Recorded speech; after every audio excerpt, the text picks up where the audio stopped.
It was only the first fight and it was exciting. Issei went to his friend, to see that he was okay, and indeed, he was just unconscious. You better hold back more next time. If you used more force you would have broken your bones. Drake couldn't help but reprimand him for that. I know, at least it's complete, said Issei.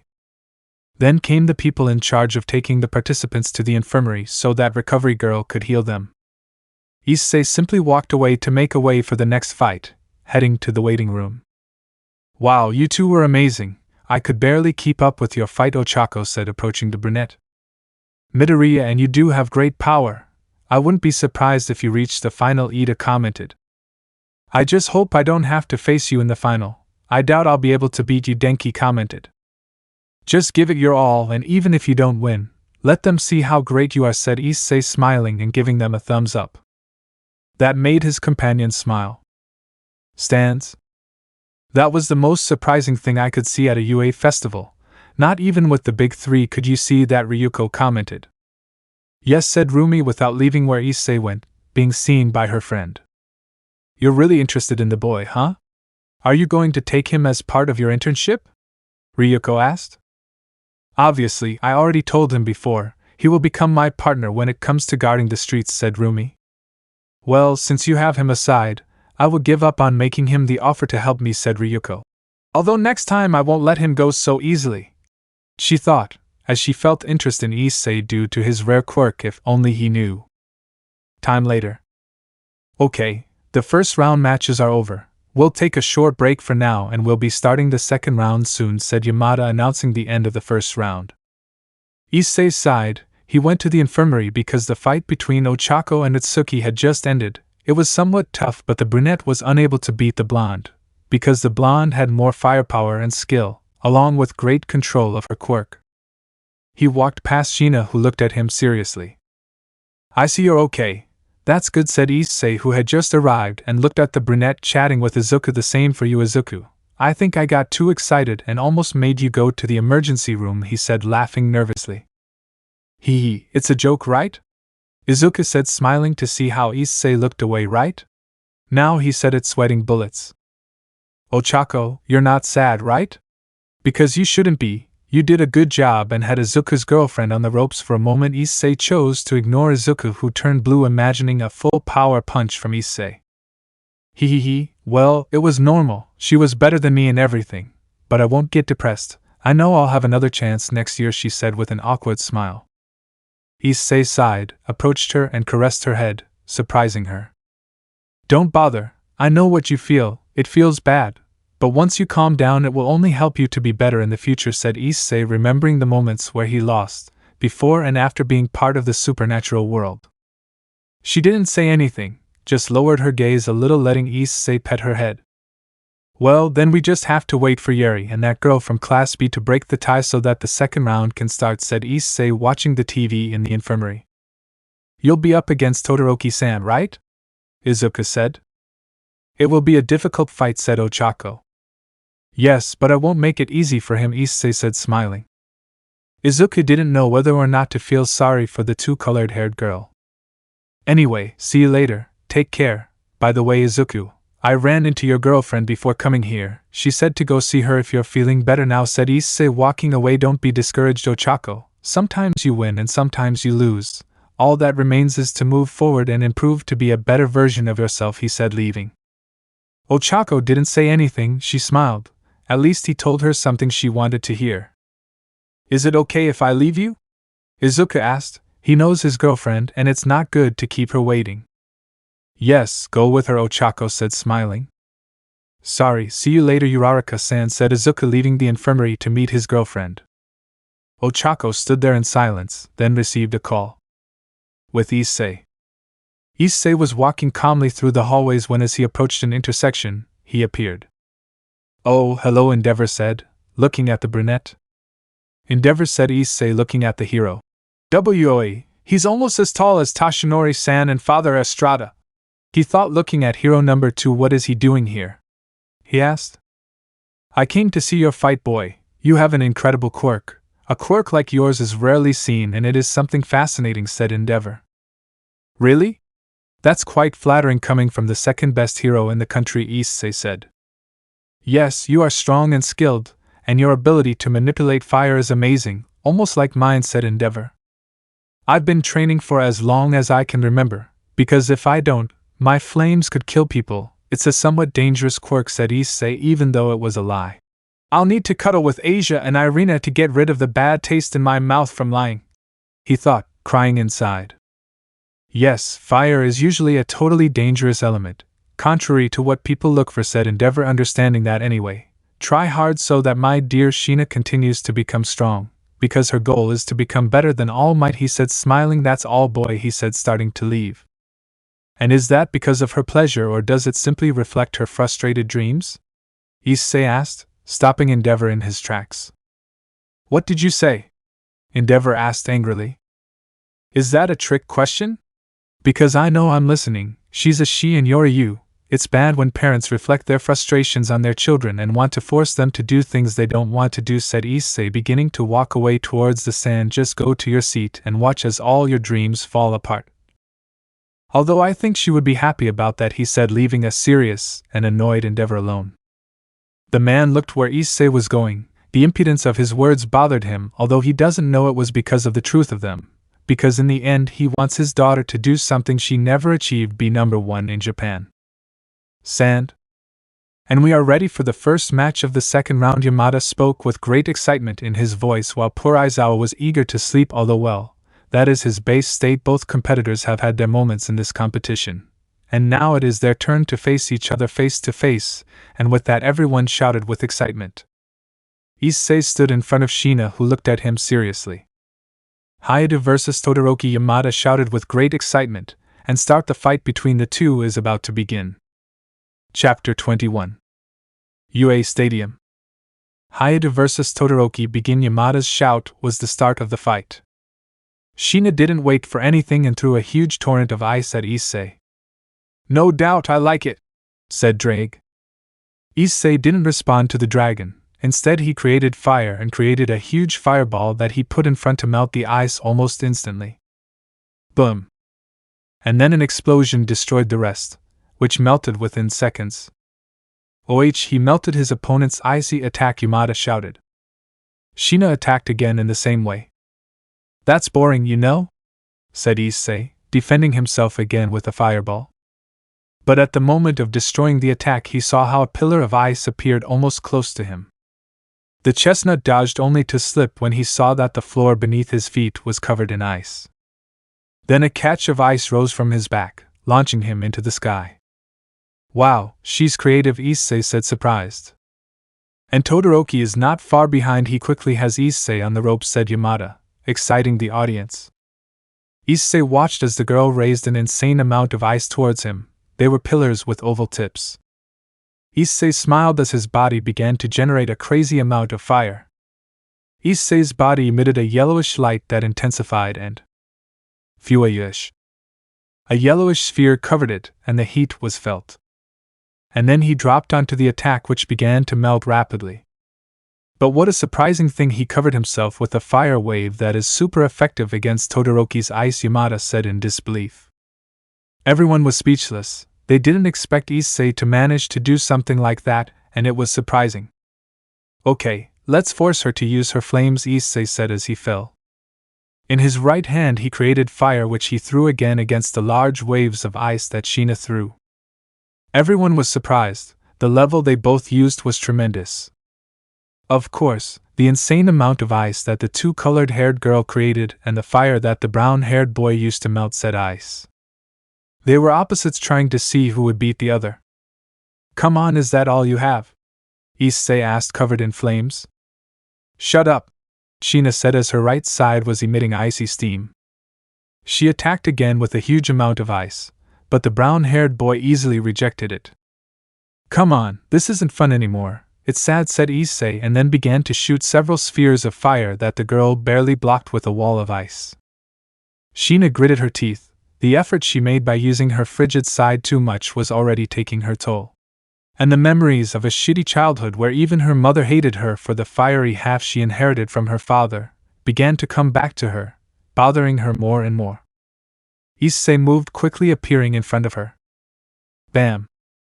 The powerful blow was heard and the girl was thrown far away, saving herself from leaving the sand by the ice that created it.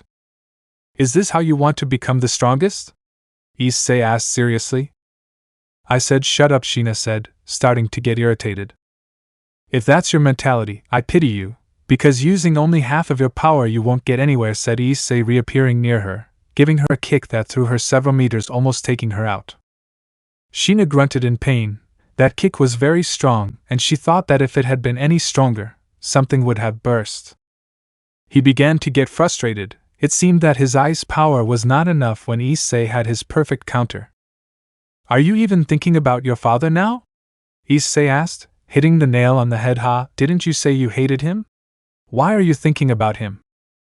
There are only the two of us here fighting to see who advances and who falls. Use all your power to defeat me, that power you were born with, that power that is yours and that you reject so much under the mistaken idea that it belongs to your father. Come on, Sheena Todoroki. Show me all the power of the one who surpassed Endeavor, he shouted so dramatically that it seemed like he was crazy. Sheena gritted her teeth. So many bad memories, a childhood destroyed by the selfish dreams of a bad father, and the pain of seeing how her own mother was afraid of her because of that bad man. But there was something the brown-haired boy was right about, something she ignored for fear of becoming what she hated most. The power she possesses, cold and ice, that is hers, and only she will use that power as it suits her best. Fuyuish. And from one moment to the next, Sheena's left side was covered by hot flames that began to prevent her right side from freezing. Issei smiled at that and caught fire further, almost resembling the Human Torch. Sheena, but the moment of excitement was cut short by a thunderous scream courtesy of Endeavor, who looked happy. So you finally accepted yourself? Good, excellent, he said as he descended with a huge smile, frightening the spectators near the stairs. You have my blood, surpass me and realize my ambition with you, I shouted, smiling. But shut up, Sheena yelled angrily, surprising everyone. I don't care about your ambition. I don't care about surpassing All Might. I don't care about surpassing you. I simply want to be the greatest heroine. Using this power I will be the heroine I want to be, not the one you want me to be, she shouted with clear determination. Endeavor was surprised and upset. The girl he put so much effort into to overcome his rival is now slipping through his fingers. Now you, get ready, I'm going to defeat you and use you as a stepping stone to become the best, Sheena said to Issei, who smiled. Ha ha ha, Issei said with a big smile. Wow, the situation is burning now. Young Todoroki uses his fire half. What will happen now? Said Yamada, completely excited. Sheena used her ice power while increasing the heat on her left side. Issei for his part began to raise his flames to such an extent that the ground under his feet began to turn red. Cementos saw this and became worried and prepared for the impact. Sheena began to raise her left arm to launch her attack. Issei got into an attack stance, retracting his left arm as if he was going to launch an attack. And then, Heiken, Issei shouted, throwing his attack against Sheena's. F-E-S-H. Kaboom. The power was so great that Cementos barely managed to raise several cement walls to reduce the impact, but even then, the power of the explosion was such that it was as if several napalms exploded in a single point. A huge mushroom-shaped cloud of smoke rose up and the heat released was so much that it frightened the spectators. And the walls were blown into small pieces that were barely held in place by cement. After that the sand fell silent, while the thick cloud of smoke prevented anyone from seeing the sand. All Might jumped using a smash to dispel the smoke and see the result. Everyone was speechless at the result. Damn it, Endeavor muttered angrily as he walked away from the place. The winner, Hyoudou Issei, announced Midnight, who had barely come out of her recent stupor. There, standing with only the remains of his pants, was Issei holding an unconscious Sheena who had her left arm half burned but without serious injuries. You did well, you will become an exceptional heroine, said Issei, smiling at the unconscious two-colored-haired girl. Come on. You have to go to the infirmary, Nomuri said to the brunette, and you need to cover yourself, she said shamelessly, looking at Issei's physique that was exceptional for his age, although she was surprised by several marks. He has marks that a boy of his age should not have. True, said Issei, ignoring the woman's gaze to begin to get off the sand with Sheena in his arms. The chestnut left it to the infirmary staff while he went to the locker room, refusing all help, since he is fine, a little tired, but physically fine. That boy, he's really surprising, Ryuko commented. Believe me, even I don't know what to think of what I just saw, Rumi said incredulously at the level of power Issei had. Look, you have competition for him, Ryuko said, pointing at the other heroes who are there to scout for talents. Ha, you're wasting your time, because he's mine, Rumi said proudly. Remember, he's a minor, Ryuko said mockingly. Rumi blushed as she realized what her friend meant. Don't talk nonsense, said Rumi, annoyed and embarrassed. Ryuko laughed amused, but something in her made her interest be captured by the brunette. Something in him strongly attracts her, and that explosion of power made her feel it more strongly. Is it his quirk? Or is it something else? Wow, that's strong, Mirko commented, watching with his two friends what happened. Amazing, but is that all his strength, or will he have more? Are his flames like endeavors, or will they be more powerful? It was Nijire being Nijire, but she was still surprised by Issei's demonstration. That boy is strong, and that girl is not far behind, so much talent in the new arrivals, Tamaki commented. There are definitely good prospects this year, said Mirko with his usual smile. Without a doubt, these new students will surprise you a lot this year. These kids nowadays have crazier powers, Tamira commented while watching the event from an undetermined location. The subject was watching everything to plan his next move, but the truth is that since Issei appeared on the screen, everything has been surprising. That brat will cause more problems than I can imagine, Tamira commented, starting to scratch his neck in irritation. I'll have our infiltrator keep an eye on that boy's movements, Kurojiri said while cleaning a glass. It's for the best, this way we'll be aware of how much trouble he'll be. TCH. First that guy in red armor who's finishing off all the villains in the city and neighboring cities. And now this brat, how many more problems will appear? Shigaraki said irritably, not knowing that his words in the future would be right but not in a good way. This is Golden Hawk. I'm tracking the target, and F-22 was flying over North American skies, in the Nevada desert area. The reason? Something classified as a UFO, unidentified flying object that appeared on the radars of Military Base 51. First they found an anomaly 10 kilometers southeast of the base, and then the said UFO appeared flying over the base at high speed. The object in question was a kind of red hydroplane with golden parts, like the heads of what they recognized as dragons, in addition to giving off a strange reddish energy. It moved at high speeds exceeding Mach. Golden Hawk, this is Control Tower, shoot down the target at all costs, I repeat, shoot down the target at all costs, and a voice reached the fighter's transmitter. Copied, Control Tower, said the fighter pilot. The pilot followed the UFO closely. In his life he hopes to live that experience, and more so in this world full of superheroes. Now was his time. But before he could even fire the missiles equipped on his aircraft, a laser beam from the UFO hit the left wing of his fighter. Control Tower, they hit me, I repeat, they hit me, said the pilot. This surprised everyone on the ground, because they did not expect the fighter to be hit so quickly. At the end the pilot had to eject from the fighter because the UFO hit its other wing. Then the UFO gained speed to the point of disappearing in the blink of an eye. Mission failed, the target escaped. After all, Ryutamura won't let himself be caught by anyone. Chapter 22. Moments later. Dressing rooms. Issei sighed. His friends had recently left after coming to see him to congratulate him on his fight. Of course, Ida told him that he will give his all even if he has everything to lose, and the brown-haired boy praised that, because they came here to give it their all to leave strong impressions on the heroes who are watching them, or at least them. Because Issei was simply doing what he could. And the impression of the other heroes is something secondary. And well, now he is waiting for his fight against Ida to start, and now he will go for a method focused on speed. And here we are about to start a new confrontation, Yamada said excitedly. People were excited. The start of the second round is something that has everyone attentive. Basically it is the semi-final where those who will fight in the last round will be chosen. Issei and Ida stood face to face on the sand.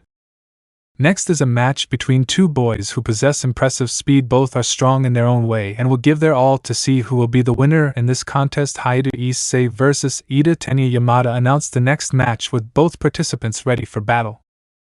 Tenya was prepared. He knows that Issei is not only strong, he is also fast, so it is better to go all out at once. Begin, and so the fight began. Tenya closed the distance suddenly, his engines giving their all. Issei smiled. The boy is fast. For a normal human he would be compared to a car going at full speed, but for him who has seen speeds that exceed light he is slow. The blue-haired boy ran quickly and jumped, extending his right leg in a kick. Reciprocal burst, he shouted as the engine in his right leg increased its power, making the attack very fast. Issei easily dodged the attack by crouching, but he felt the boy use the momentum to jump on him using the back of his neck for support. As Tenya was about to act by pulling Issei out of the collar of his shirt, the brunette moved in a blur of speed. Like what happened to Katsuo when David used Sandovistan, the brown-haired boy moved, standing in front of a surprised Tenya and "I'm sorry," apologizing, he gave him a tremendous punch that knocked him out immediately. "And it's over. It happened so fast that we didn't even have time to react," Yamada shouted, and the audience screamed with excitement. The brown-haired boy looked at his friend lying on the ground. He was unconscious and tried not to hit his glasses as he could break them.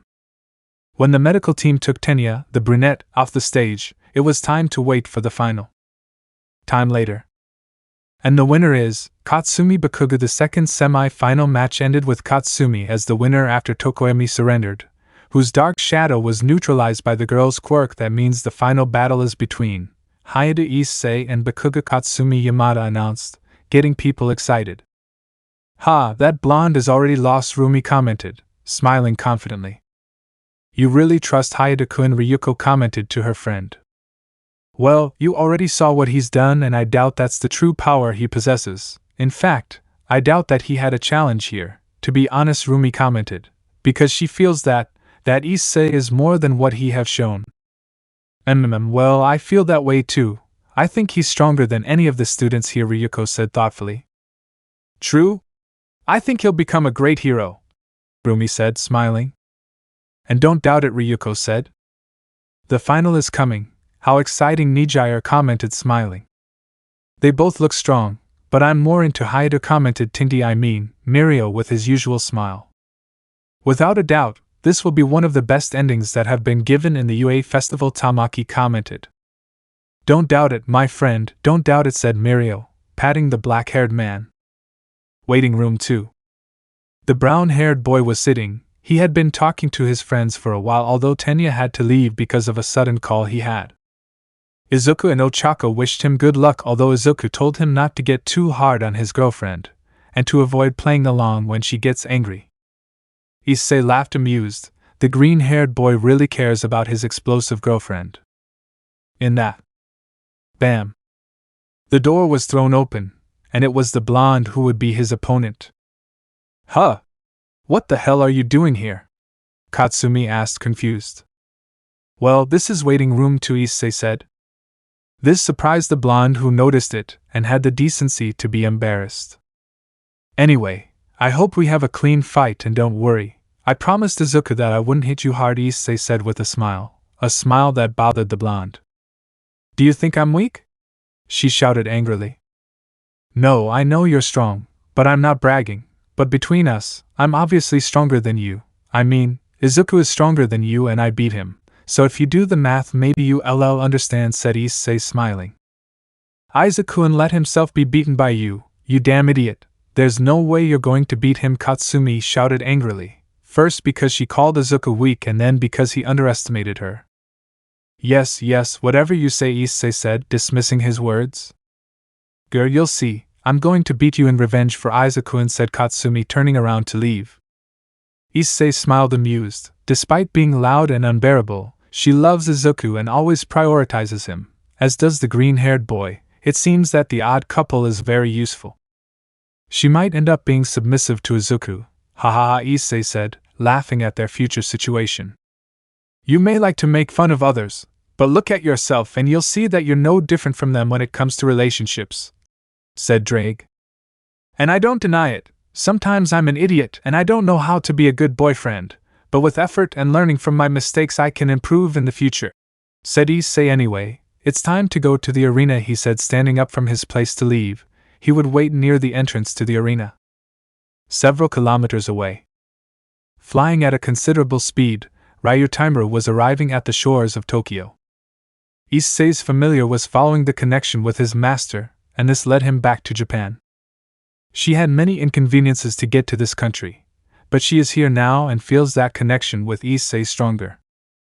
I increase speed to get there faster. Things are about to change for Issei. Stadium. And here we are, people. The end of the tournament, the best students among UA's rookies will be decided here and now, Yamada shouted, encouraging the public who was expectant for this final. Issei and Katsumi were on the ring facing each other. The blonde had an annoyed look while Issei was calm. The grand finale, Hyoudou vs Bakugo, it begins. Yamada's voice was heard again to start this now, and thus the final begin, he said. Boom. Katsumi moved first, using strong explosions to close the distance with Issei. You're finished, she shouted, preparing to attack with her right hand. The brown-haired boy saw that, and when she was about to explode in his face. Phuish. The chestnut moved out of the way. Boom. TCH, she clicked her tongue when she saw that she failed. The brown-haired boy turned around, seeing how she spun, and using her explosion she moved quickly against him. Take this, she shouted, using both of her hands to create a powerful explosion forward. Boom. The explosion was such that it created a huge curtain of smoke that covered the chestnut tree. What a powerful start. Bakugo went all out to beat Hyoudou. Is this the end of Hyoudou? Said Yamada, commenting on the battle. The blonde looked at the smoke screen seriously. She was sweating from her forehead, because she used a lot of power to attack, because she knows that Issei is not someone to underestimate. The smoke cleared, revealing Issei standing with his arms crossed, his arms showing signs of burning. Wow, that was strong, Issei said, normally leaving the defensive pose. It hurt a bit, he commented, feeling his numb muscles. She frowned, apparently needing more to finish it. She quickly used an explosion to jump high, and while above Issei she pointed her hands down. Stun grenade, she shouted, causing a powerful explosion over the chestnut. BOOM. The explosion was more powerful than the previous one, and the brown-haired boy was once again covered by a curtain of smoke, but it didn't end there. Stun grenade, he used his attack again, but now with more intensity. Boom.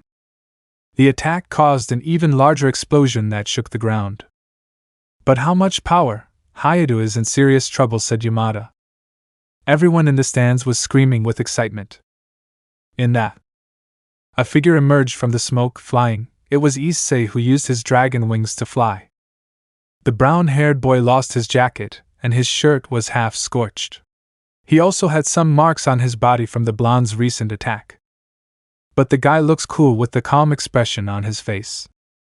Katsumi frowned. She knew that wasn't going to be enough.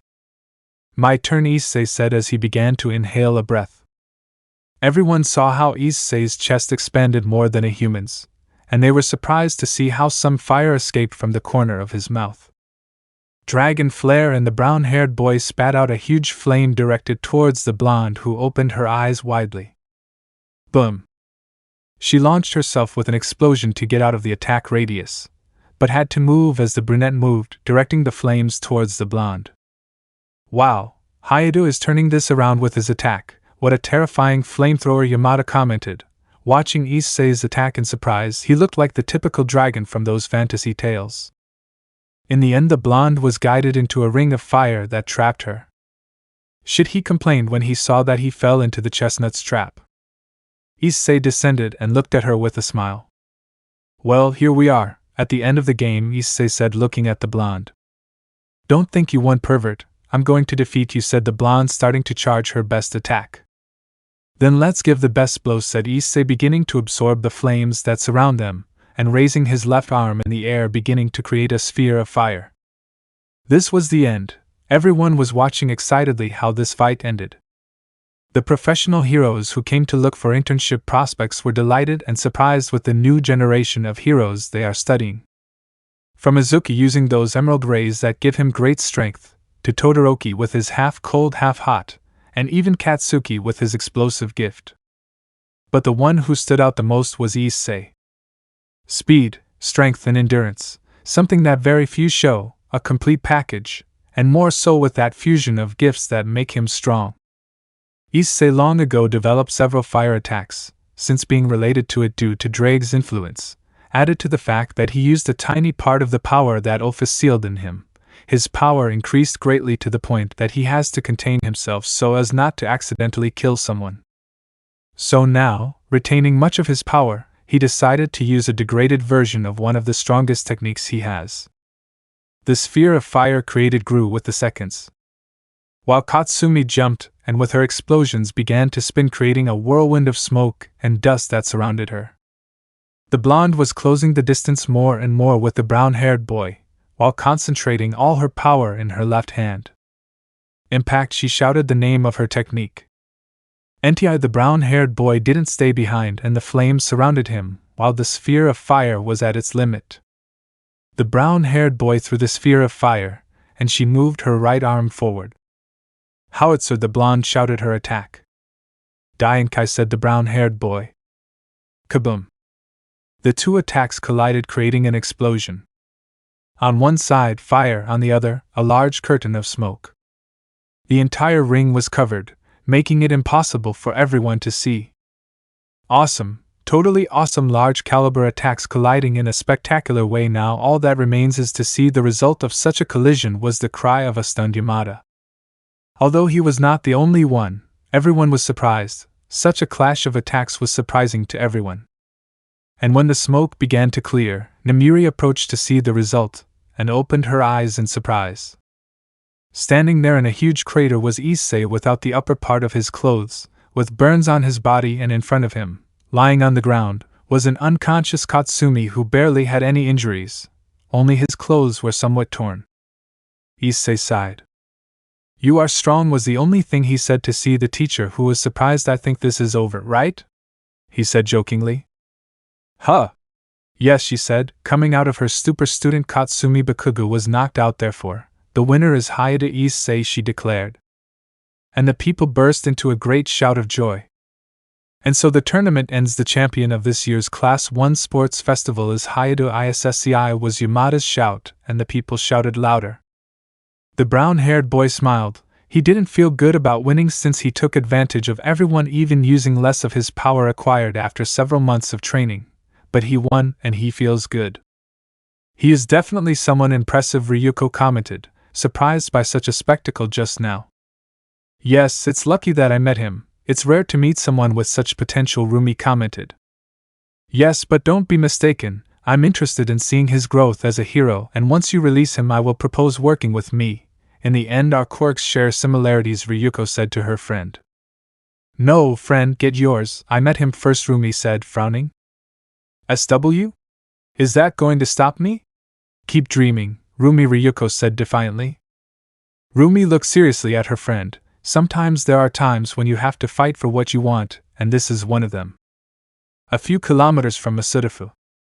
Above the clouds, at high speed, Ryutamura was approaching, ever closer to his master. The Skidbladner felt the explosion of power even from afar, as it was the only source of dragonic energy nearby, and he already knew who it belonged to. The XD world. The outlook was not favorable. The underworld had suffered an attack. The culprits lay scattered around the place, all destroyed, along with the corpses of demons and fallen angels. This is not good, commented Serorg Bale, who was wearing his golden armor half destroyed, as he was one of those who helped prevent further destruction. And not just him, the Gremry and Citri groups were there, all injured and being treated by the best healer in the place, Asia Argento. Rias was sitting on a piece of rubble. She had several wounds and cuts. Her clothes were damaged, and she showed fatigue. At that, a magic circle of an emerald green color was formed near the groups. Emerging from this Ajuka Beelzebub, who looked serious as he looked at the panorama. We have to find Hyoudou-san quickly. This situation is escalating, and if it continues like this we will have great losses, said the Mao. But have you already repaired the machine? Rias asked. Yes, but I still haven't fixed the problem it has when sending someone. It can only be used once and for a one-way trip, not a return trip, the Mao commented. Everyone was surprised and serious. This is something they didn't expect. Rias thought about it. They would have to send someone to warn Issei of the situation, as this may not only affect this world, but also the world where Issei is at this moment. They must decide quickly who to send. It is crucial that he knows about this, Ajuka said. That was more pressure on them, but he was right. They had to be quick since the fate of this world and the next one depended on it. While the Bale and Citri groups could offer someone from their group to go to Issei, they felt that task would better fail to one of the girls who share feelings for him. The same for Kiba and Gasper. Even Bova Tannen and Uri and Nakiri also thought the same, since it was obvious that they wanted to see him again, although they did too. Rias and the others thought, who should go out of all of them? I could go, Naya Kuroka said, offering. No, if we leave you alone with Senpai, we don't know what you would do to her, Kaneko said seriously, causing Kuroka to pout. Rias was thinking about what to do. She wanted to apply more than anyone else, but she also didn't want to take the opportunity away from other girls. Rias-san, I think you should go to Issei-kun's place, Roswise said, looking at the redhead. Everyone looked at her, then looked at Rias, who looked surprised. I think she's right, Akino said with a sigh. I think that would be fine, Zenobia commented. Yes, Rias-san was the one who was with him before us, even though I was her childhood friend. But I think it would be good for Darling to see her, Irina commented. Even though I want to go, they need help here, so I think it's fine, said Asia, knowing that her healing powers are indispensable in this situation. Rias was surprised. She didn't expect everyone to accept that, but she was happy. I thanks, girls, Rias said, smiling happily. Then come on, we have to send you off at once, said Ajuka, preparing a magic circle. The redhead agreed and went to the green Mao before disappearing. The others remained there, seeing the desolate panorama. A city was destroyed and they barely managed to save half of its inhabitants. These beings are a danger, Serorg commented. Yes, and the worst of all is that they were resistant to physical and magical attacks, commented Sona, who had to neglect her activities as clan leader given the seriousness of the situation. They stared at a body nearby.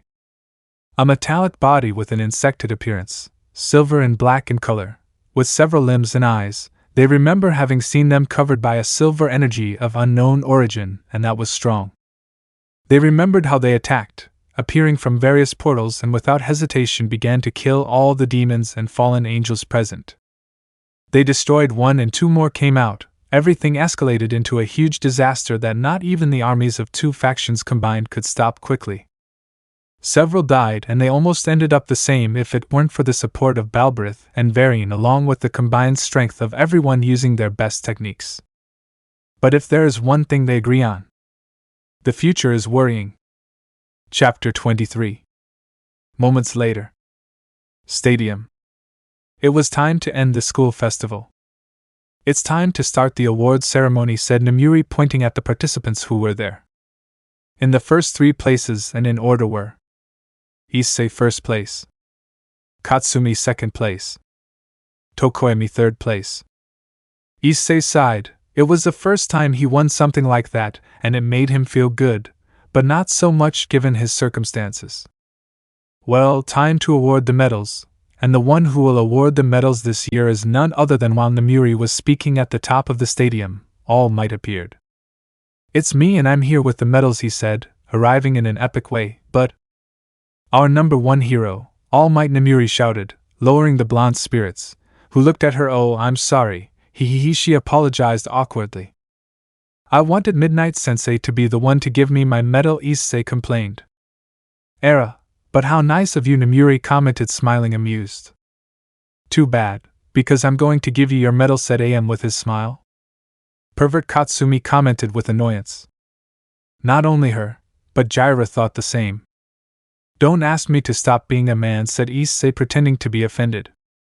Whatever, let's get started right away, Tashinori said, not wanting this to drag on any longer because of the things Issei might say. And so one by one they were awarded, with Tashinori giving words of encouragement to all of them. At the end the ceremony went off without a hitch, and all three were rewarded for their efforts. Although Issei had his mind elsewhere, since Tenya left in an emergency for a family matter. He didn't tell them what it was, but he looked mortified and worried. I skipped this because there was a lot of filler in that award ceremony. Let's just say the words were the same as in the anime and all that. Later. Room 1A. Everyone is gathered in the classroom. Everything is over and people have gone home, of course. Himiko is waiting for Issei outside the classroom. Well, you've earned a break. There will be no classes for you tomorrow and the day after tomorrow. That was good news coming out of Aizawa's mouth. Although the truth is not everyone was excited. That was normal. I will organize all the professional nominees and introduce them after the break. Try to rest well, he said with his typical seriousness.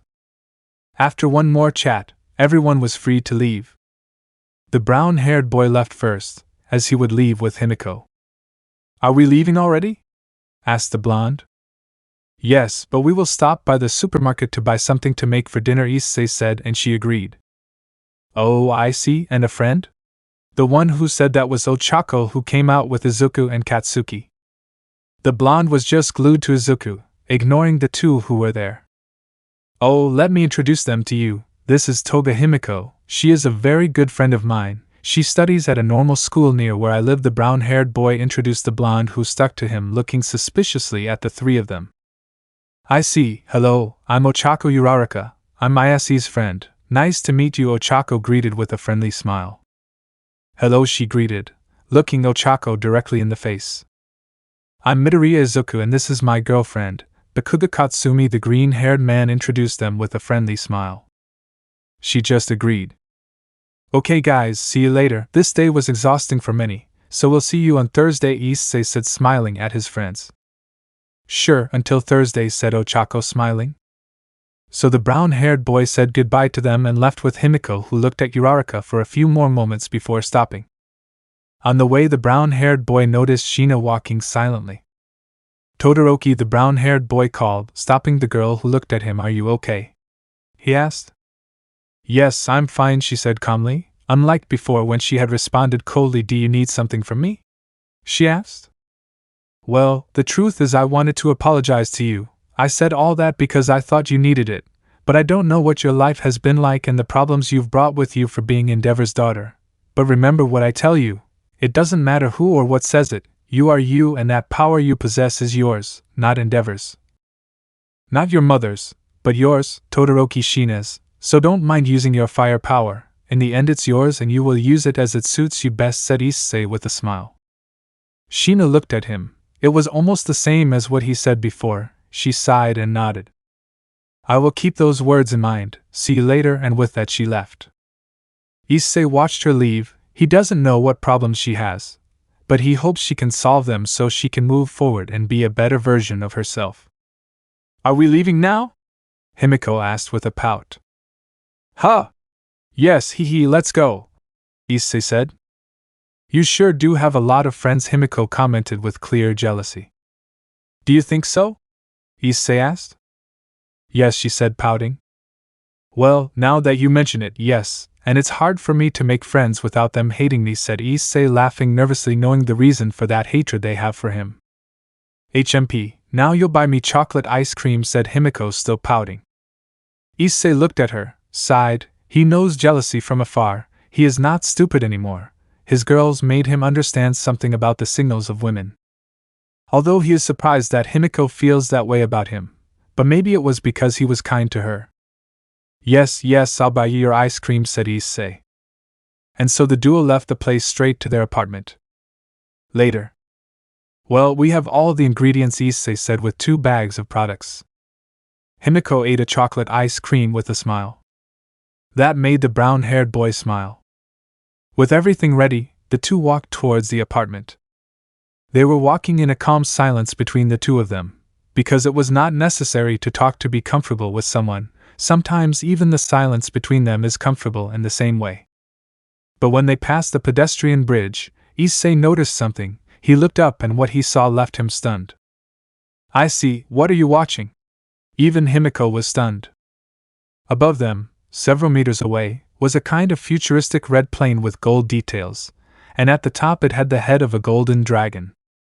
No buck with me, Issei said when the plane stopped and rushed towards Issei and Himiko. No, let's get out of here, the blonde screamed, frightened. But Issei didn't move. The large plane began to change size, shrinking so quickly that it disappeared from the sight of all the curious onlookers, who became confused. But the truth was that it turned so fast, and given its small size, it was easy to lose sight of it. But for the duo who were fortunately alone crossing the pedestrian bridge, it was different. What is that? Himiko asked nervously, watching the small plane or boat spinning around her. This HAA, I have things to tell you, said Issei to see his familiar who stopped before him. Ryutaimaru, long time no see, huh? He said, smiling, taking his familiar in his hands. The Skidbladner vibrated in response, as if saying how happy it was to see him. Ryumaru? And Himiko was very lost. Let's go to the apartment, and I'll explain, Issei said, sighing.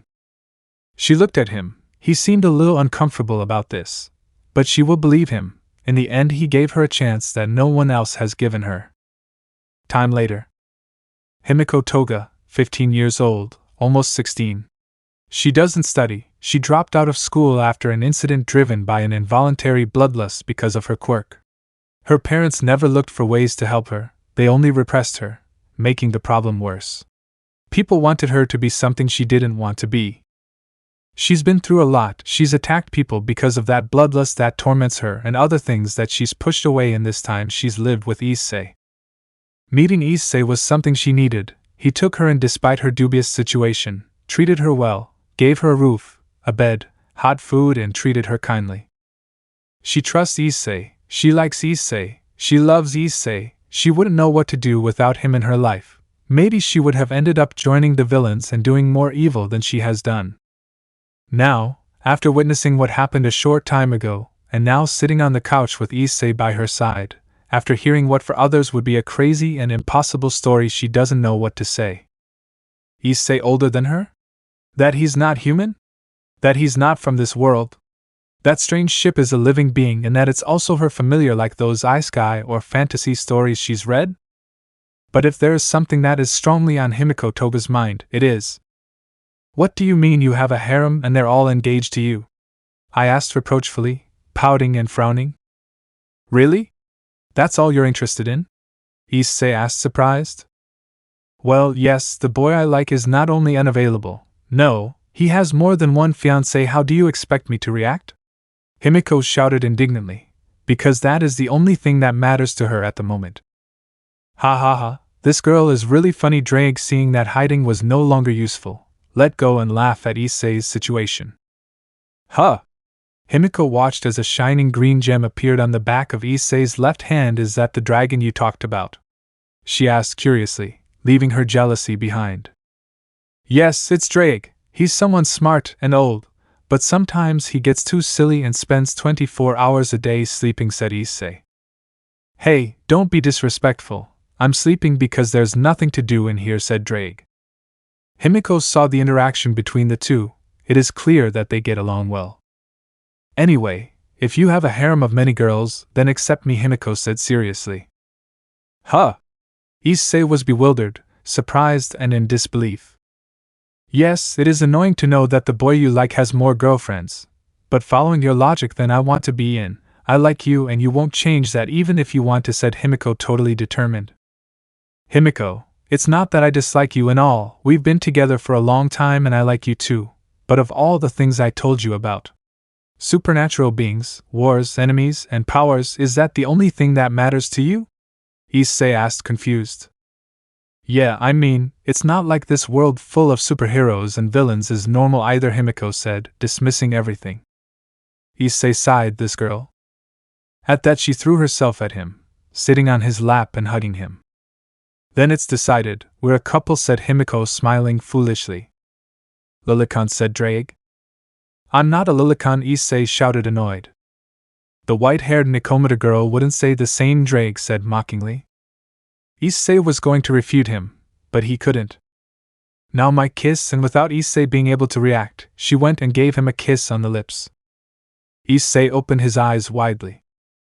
Yes, Himiko is more developed than Kaneko. Yes, he looks young, but no, he is almost 19 years old. He is supposed to be in college at this point. he can't just mess with a girl younger than him just like that. And Kaneko is an exception since even though she is his girlfriend, they won't do anything too racy until she is at least of age. It may seem crazy, but in the end, according to videos I've seen of subjects that show Japan as it really is, Papakatsu messing with older men for money is done from the age of 15 and with older subjects, so, well, don't take this as strange in fiction. Although there are worse ones and the age of consent in Japan is between 14-15 years old, so there's no problem that yes, that is disgusting, better than these older girls than messing with girls, my god how disgusting to think that. I barely accept legal lawless, and that's because of age. After a few seconds she pulled away smiling and blushing. HAA, finally, my first kiss with the boy I like, she said in a loving way. Issei looked at her. It was cute to see her like this, but he feels bad doing this. Himiko, listen, I'm happy that you like it and all, but remember, I'm older than you, almost 3 or 4 years older. You have to understand that I'm not a child. I don't feel good doing this. I feel like I'm taking advantage of you, said Issei, looking at her with some seriousness. But it doesn't bother me. I like you and I will give everything I have to make you happy, she said normally. And I feel honored, but understand, my morals don't allow it, so at least wait until you grow older, okay? Said Issei. No, and what about my kisses? I love you and that's the only thing that matters, besides, you don't look your age, so it's okay, said Himiko. Forget it, partner. Her mind is made up, said Drake, amused by his partner's current situation. Issei agreed with her this time. You can see it in the blonde's eyes, she won't back down even when she's told otherwise. Okay, but let me digest it, okay? Let's take it easy, Issei said, giving up. Good, said Himiko, hugging him again with total happiness. They stayed like that for a while until they moved on to the important topic. Ryutaimaru, how did you get here? Did you manage to create a home portal? Issei asked, excited about the idea. And Ryutaimaru, instead of answering, using one of the implements that Sigvara Agars gave him, created a holographic screen on which a message began to appear. Master, I don't know what happened, but I have a bad feeling, as if something bad is going to happen, something very bad that could be dangerous for the entire supernatural and human world. The words written on the screen worried Issei. A huge danger? Issei asked seriously. Yes, I don't know what it is and when it might happen, but that something forced me to implement a new arsenal at my disposal to be able to confront it. Those words strongly caught Issei's attention. He remembers the talk he had about Ryutaimaru. Apparently he was preparing for something, because when they joined the AXA he saw a countless number of arsenal and the characteristics of these were so crazy that he did not understand what it was that made him create such weapons. Damn, this is more serious than it sounds, Issei said, starting to think, but nothing comes to mind. Tell me something. Do you know the way back? He asked. Himiko was attentive to that. She is honestly worried that Issei will leave here and leave her. No, I followed his trail to this place. Just because of our connection, I went through several places following his scent, but nothing that helps me find a way back to our world, said Ryutaimaru, making Issei sigh. HAA, whatever, for the moment I will need you to stay here in your smaller form, said Issei. I understand, said the Skidbladner. The brown-haired boy sighed, lying down on the couch and looking up at the ceiling. Are you okay? Himiko asked worriedly. Honestly, no, I miss my home. I want to go back, but I don't have the ability to do so, said Issei, expressing how he feels about being here away from his family.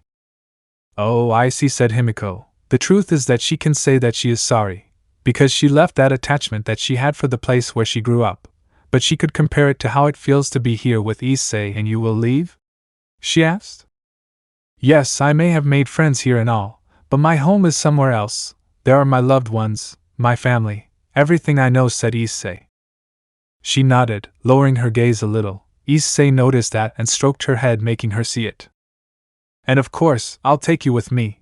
I don't plan on leaving you alone, said Issei. Himiko had a huge smile, throwing herself at Issei and giving him a big kiss. Both of them fell onto the couch, with her on top of Issei. I love you was the only thing she said with great happiness, rubbing her face on the brown-haired boy's chest. Issei sighed but smiled, hugging Himiko. Later that night. It was night in the city, and the brown-haired boy, in his role as hero, went out to keep watch as always. Now he was safer with Ryutimaru taking care of Himiko. Even though the Skidbladner was in that small form, it could still run over a 10-ton trailer. Now, this was in Tokyo, the great city of Japan. He was on top of a skyscraper, watching the place. This place is worrying, because the crime rate here is high, and that is a problem in big cities. Its villains are spread across each of the neighborhoods that make up the big city. Now he was in Shibuya, a place that, like Shinjuku, is home to criminals of all kinds. Boom! An explosion caught his attention, along with the screams of the people. I watch as a black vehicle, driving at high speed down one of the streets, escapes from the crime scene, which was a jewelry store again. These guys are really cliché, Issei said, shaking his head to let himself fall from the heights and take out his wings. We did make a good sum of money, commented one of the criminals. Yes, it was good to plan this in advance, commented another one with animal features, with wolf ears and tails. Driving the vehicle with great concentration was a somewhat muscular and bald man wearing glasses.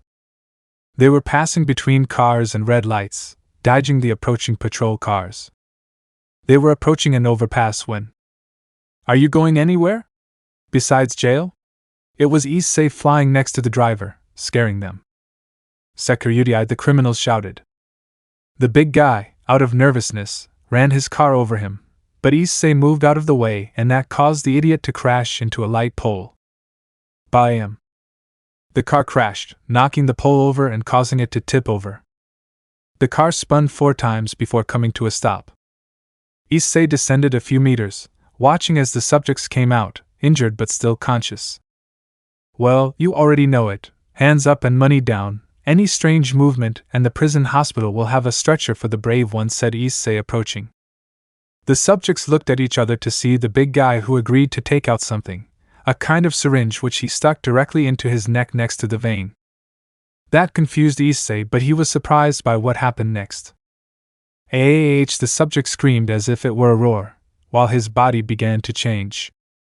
He became more swollen, his skin turned reddish and the veins became prominent, while his skin began to be covered by black plaques. The police arrived and were also surprised by that. Sekiryuutei, the subject, shouted, throwing himself at Issei like a tank from Left 4 Dead. But what powerful drugs he took, Drake mentioned. This is dangerous in more ways than one, Issei told him. The subject, being close to Issei, jumped up several meters and raising both hands, he prepared to do a powerful hammer blow. But Issei just sighed and prepared himself. I learned this from playing the slot machine, said the brown-haired boy, preparing to jump with a half-turn. Raising his right fist shoryuken, he shouted, hitting the guy on the chin. Bam! Due to the power with which he fell and with which Issei threw the blow, the subject began to spin backwards until he fell on the vehicle, damaging it. This scared his companions, who threw away everything they stole. Okay, idiots, what was that thing your friend got into? Issei asked, approaching one of them. We don't know, he came with this and told us that he would be of help if the situation got complicated, said the criminal, scared to death. The brown-haired boy was about to hit him, but the big guy started to have spasms, and his body began to return to its original size. No, he began to dry up and blood was coming out of his mouth and nose. Shit, he's dying, Issei shouted, approaching to help him. The police saw this and called an ambulance, but it was useless. The subject died a few minutes later. Issei frowned as he looked at the corpse that was emaciated and had blood on its face. When the ambulance arrived, the brown-haired boy left him on a stretcher and left quickly. Are you feeling sick perhaps? Drake asked. No, just confused and a little upset. What was that thing and who sold it to him? It's something that's not normal, said Issei. Well, whatever it is, it kills whoever consumes it, what they do for power, said Drake, not at all surprised. Because in his life before and after his confinement, he knew of every being looking for strange ways to become strong. At the end, the brown-haired boy caught a few more criminals, and then left. But nothing is simple. Stop, it was Ryukyu in her dragon form standing before Issei on a building. Now the dragon, you and the rabbit are annoying, Issei commented, shaking his head. And you should stop doing what you do. Although it is good, you are not under the law and that can be a problem, Ryuko said seriously. Yes, well, you're right, there are laws to follow, but the end is the same after all, so if I put criminals in jail, I'm doing the same thing as you licensed heroes, said Issei. Anyway, I'm leaving, so but he had to jump to avoid a huge slap. And you don't come alone, he said, seeing the blonde empty lady there along with Mirko and of course Midnight. Wow, I feel the luckiest, look at the several beauties. They're behind me, he said, smiling with amusement under his armor. You're funny, but that's not what we're here for. We have to arrest you for breaking the hero registration law, Namuri said. Issei wanted to make a reference to civil war, but remember that this here is real, that is, if it is a law of registration of all ever existing heroes. What makes you think I'm going to get caught? Issei said. Ha ha ha, idiot, we have you surrounded, Rumi said, jumping off Yu's shoulder, who raised his hand to the sky to block his escape. Namuri did the same, jumping towards Issei while tearing the sleeve of her suit a little. Issei smiled. Namuri predictably attacked with a kick, which the brunette dodged by ducking. She didn't stop there, turning on her foot and delivering a powerful downward kick that the brunette received in the back. But the dragon didn't even flinch and grabbed the woman's leg and with force threw her away. She managed to recover by spinning around and landing on her feet. Sweet dreams, Namuri said, being close to Issei as she released a pink vapor from where her suit broke. Issei, rather than moving away, inhaled the steam. You smell good, Issei said without feeling any effect. Since his resistance is higher than that of an average human, then he spanked the woman, with his bare hand of course, and be firm, he said mockingly. Namuri covered her, but she was surprised by the brunette's audacity. But how perverted, you commented, dropping the palm of his hand on Issei. The brunette didn't back down and jumped towards it, using thrusters to easily move the blonde's gigantic hand. It's strong, you shouted, surprised at not being able to lower her hand. The brunette threw a blow and she complained, because her whole hand hurt from the impact. At that, Ryuko lunged at him, attacking with her dragonified arms, throwing claws that the chestnut dodged. Rumi attacked from behind, hitting the brunette, who took advantage of the push to hit Ryuko. Shit, Rumi said, annoyed. Namuri wanted to attack the brunette again with her quirk, making a more powerful sleeping pill. But Issei was faster and avoided the black-haired girl. Well, my beautiful ladies, as much as I enjoyed being here with you, I have things to do, so the brown-haired boy moved so quickly that they couldn't react. He touched each of them on the shoulder and turning his back on them, see you later, and with that he snapped his fingers. Rack. And within seconds the clothes of the three women on the roof were destroyed, leaving them naked. Kaya, Ryuko shouted, covering herself, while Namuri simply covered herself and Rumi. Damn bastard, he shouted while covering himself. You couldn't believe it, he watched as his companions were left naked. Issei looked at them. Yes, some good shots from my memory bank, he thought to himself, saving the image of their naked bodies, and then he flew away at a great speed that looked like a red flash. Damn bastard, I'm going to kill him the next time I see him, Rumi shouted, totally upset. What a depraved technique, Namuri commented, surprised. Perverted degenerate, Ryuko embarrassed commented. You without further ado took the three of them and left there, avoiding bothering people. He didn't expect this, and he doesn't want to imagine what would have happened if he destroyed her suit too. Time later. Issei returned to Masudafu, entered his apartment, and sighed. What the hell was that drug? He asked himself, remembering the death of that guy. But I leave that aside, he is not a detective, but he will possibly know about it later, although yes, he will tell Nizu and the others about it. For now, we have to think about the upcoming school practices. Let's see how many he gets. Chapter 24. Time later. UA, Room 1A. All the boys were in class after a short break, and the brown-haired boy was praised by everyone for his performance at the festival as soon as he arrived at school. Of course, he wasn't the only one. The finalists and semi-finalists were also there, to Katsumi's jealousy when she saw how several girls approached Shizuku to get money from him. Issei, for his part, was kind. It is not the first time that something like this happens to him. In the underworld it happened to him a few times when he accompanied Rias to buy some things. Now everyone was attentive to what Aizawa would tell them, because it's time for everyone to have their own hero names, Aizawa said in his apathetic way. And obviously, this caused a great stir in the room. The teacher explained to them that this is due to the nominations they have thanks to the festival, a nomination that can change throughout their 4 years as UA students. Because this year's nominations are the initial interest they show towards each one's potential, an interest that can disappear with the passage of time, and which could be an obstacle when it comes to exercising the work of a hero. Then I will show the nominations about them. Issei, 5,310. Shina Todoroki, 4,220. Katsumi Bakugu, 3,154. Izuku Midoriya, 2,610. Why am I not surprised? Said Denki. Not for those who follow him either, Minoru commented. Wow, I feel loved, Issei commented jokingly. Is that really all you're going to say? Kyuka asked. What can I tell you? I'm success, Issei said, bragging jokingly. The brunette just rolled her eyes.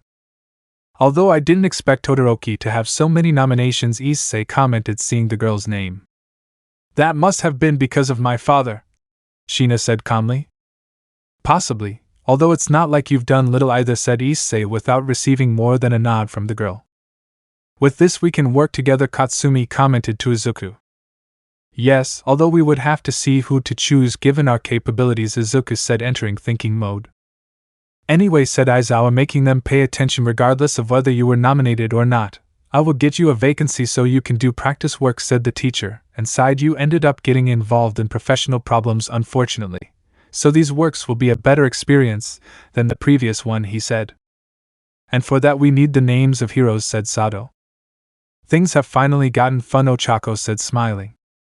Well, we need to start thinking of a good name, Tsuyu commented. Of course temporary names are good, but you have to find a suitable one, and Aizawa was suddenly cut off by. Decide your names from now on and see help from there. A hexy woman wearing a tight outfit that leaves little to the imagination. Midnight, the +18 heroine known by many. Well, I'll let Teacher Midnight be in charge of evaluating your names since I can't do it, Aizawa said, sighing as the woman stood next to him. That's right, so make sure you choose your names well, as it's something that everyone will know about you in the future, Nomuri said, smiling. And so the class begins. Minutes later. A few minutes have passed since they started with this name thing. Aizawa had to leave the room, leaving Midnight there. She sat behind the desk watching everyone focused on choosing their names. The woman's gaze wandered around everyone, until it landed on Issei. It was strange, since Issei appeared here impressive things have happened. And considering that the director himself holds him in high regard, it intrigues her even more. That and the fact that he doesn't act like a fool when he sees her. Yes, he gives her glances, but then he acts normal, as if he's used to it, something rare in a young man of his age. Well, it's almost time. Those who are ready come forward to introduce themselves to everyone, said Nomuri, getting up from her chair. This made everyone tense, but the first to pass was Oyama, and so little by little they all introduced themselves. Yeri as Red Riot in honor of a hero called Crimson Riot. Tsuyu as Froppy. And so on until Queen of Explodo Kills. It was Katsumi with a bad-tempered face who was now presenting her name. No, Midnight said, a drop of sweat running down the back of her neck. Izuku was embarrassed since his girlfriend isn't good at that. Remember when they played Heroes as kids, she was the one with the villain name. Pissed, Issei called Izuku. What's wrong? Izuku asked. Issei just threw him a ball of paper which he unfolded, surprised to see the contents. Really? He said. It's that or Katmike, said Issei, laughing at his bad joke. Hey, no, you went too far, Denki said, laughing. Be careful or it'll boom, Minoru said, laughing. You guys are bad, Momo commented with a flat face. Katsumi came back frustrated and erased her name, starting to think of one. Kat-chan, Izuku said, calling her. She looked at him and blushed when he came closer to whisper in her ear, huh? Aizu, that's great, and without shame she gave him a kiss that left the poor guy dumbfounded. Don't eat in front of the poor, Nomuri scolded them, barely hiding her annoyance at seeing such a display of affection. Oh, interesting. Issei thought, saving that information. Well, past the Nemuri was about to pass the next one and Katsumi stopped suddenly. I'm going again, he said with a big smile as he walked forward. Okay, Nemuri said, waiting to see what would happen. Listen up and learn it. I am the goddess of the great killer explosion dynamite, she shouted confidently, and with a huge smile. Nemuri wanted to say something, but honestly, thinking about it, it suited the girl with the explosive quirk. Well, at least it's better than the first one, said Nemuri, and the girl sat down satisfied. In the end, Tenya and then Izuku passed, one with his name like a certain half-half girl, and the other with a nickname that Katsumi gave him out of affection. Deku. Well, only you Hyoudou-kun remain, Nemuri said, looking at Issei, and nodded. Issei stood up and walked behind the desk. Well, it was a bit complicated. I thought of some names but none of them convinced me until I decided on this one, said Issei, showing his name to everyone. The fire dragon hero, Salamander, he said, smiling. Yes, I didn't think of anything better and I was thinking of using Drake Gotch, but it would be weird, so I'd better use the old reliable one since I'm using Natsu's Dragon Force V. Oh, interesting choice. The truth suits you, said Nemuri, because she remembers when the brown-haired boy got red scales covering his arms and legs in addition to the fire that he uses. Salamander, what a simple name, Minoru commented. Yes, the one called grape juice says it. Originality went on sabbatical, Issei said with a flat face. I'll kill you, friend, don't insist, said Denki, patting him. That made everyone laugh. And so I end that part of the class. 1 week later. Train station. The rest of the week was normal, regular classes with their respective hero practices. Issei had already chosen, it was more of a promise than a choice anyway. It was time to leave. Everyone was gathered at the train station waiting for their respective trains. Some would go together and others separately. It's strange that she accepted you, Yeri commented. Yes, Mirko is someone independent, and she also likes to work alone, Izuku commented. Well, I've known her for almost a year, Issei said, surprising them. Really? Denki asked. Old man, you know one of the hexiest heroines in the country, said Minoru. Ignoring Mineta, do you think you can survive? He is said to be a very temperamental person, said Tenya. I've survived worse situations, seriously, said Issei, trembling as he remembered what Rias and Akino were like at the beginning of everything. It was kind of traumatic. It sounds like you know her, Minoru said, looking at him seriously. Well, Issei was going to answer her, but a voice interrupted that. Hey, I see, over here. The one who spoke was none other than Rumi, dressed casually, but still his attractiveness was undeniable. Wow, he came to pick me up. Okay guys, see you. If there is anything, send a message to the group, said Issei, walking away. Seeing the brown-haired boy go to where the white-haired brunette was left, everyone surprised. Damn it, meet the Hexy Bunny, Minoru ranted, totally jealous. Issei approached Rumi, who was smiling. Didn't we say we would meet in Hiroshima? Issei asked, confused. Nah, we're going to Hosu, Rumi said calmly. Huh? Why there? Issei asked. Don't you watch the news? The hero killer Stein was seen around there, and I'm going to kick his ass for having killed 15 heroes and leaving 20 more in critical condition, said Rumi, totally upset. Oh, are you really taking a student intern to a dangerous place? Issei asked. No, you will help me during the day, but at night you will stay at the hotel, said Rumi. Hotel? Issei asked. Yes, we will stay together in a hotel. Oh, and above all, be careful not to do anything wrong, because I will break your face, said Rumi threateningly. Whoever wanted to, Issei said, turning his face away with a bored expression. You will be, said Rumi, annoyed. The two of them walked out of the station, heading outside where a red and white sports car was parked. Nice car, said Issei, looking at the car that didn't look like it was from any brand from his world, and especially its design. Hee, it's my pride, she said as she sat next to the driver. The brown-haired man put his suitcase in the trunk, then sat on the passenger side and put on his seatbelt. Okay, next destination, Hosu, and so Rumi started the vehicle, of course, respecting the traffic laws. What? Did they think he would drive like crazy just because of his personality? Time later. Hosu. The two arrived at a fairly good hotel, not because Rumi is stingy, but rather because she is not one of those who like extravagant luxuries. I'd pay for a room for the time they would be there, being a room for two people with separate beds obviously. Well, now it's time to get ready, we'll go out on patrol, said Rumi, going to the bathroom. Just like that? Without explanations and stuff like that? Issei asked, because according to what he could understand from Ida, is that the heroes had to explain to him how to work and do things, of course, all under his cover as an inexperienced, since thanks to some talks with Tashinori he knows how to do hero things even though he is a vigilante. Yes, so hurry up, as soon as I get out we'll leave, said Rumi, making the brunette sigh, who used magic to change his clothes. Thank you, Akino-san, Issei whispered, remembering how Akino taught him to use magic to change. How I miss them, he said, sitting on the edge of the bed looking down and running his hand through his hair. Yes, he misses his family, his friends, his partners, his whole world. Sometimes he dreams of Hades making fun of him, of the girls leaving with other men when he disappears, of everyone forgetting him. Once before meeting Himiko he had a nightmare where he returned to his world, but many years had passed and nothing was as it seemed. The girls moved on with their lives and he was forgotten by many. He sighed, calming down. He can be calm, but the truth is that sometimes he gets anxiety attacks when no one is watching, and Drake barely manages to calm him down. About 10 minutes passed and Rumi came out in her Mirko guise. Issei looked at her and had to admit, she looks sexy in that outfit, even if that's not the goal, like a certain teacher of hers. What? Were you perhaps infatuated with my figure? Rumi asked mockingly as she posed. Issei looked her up and down.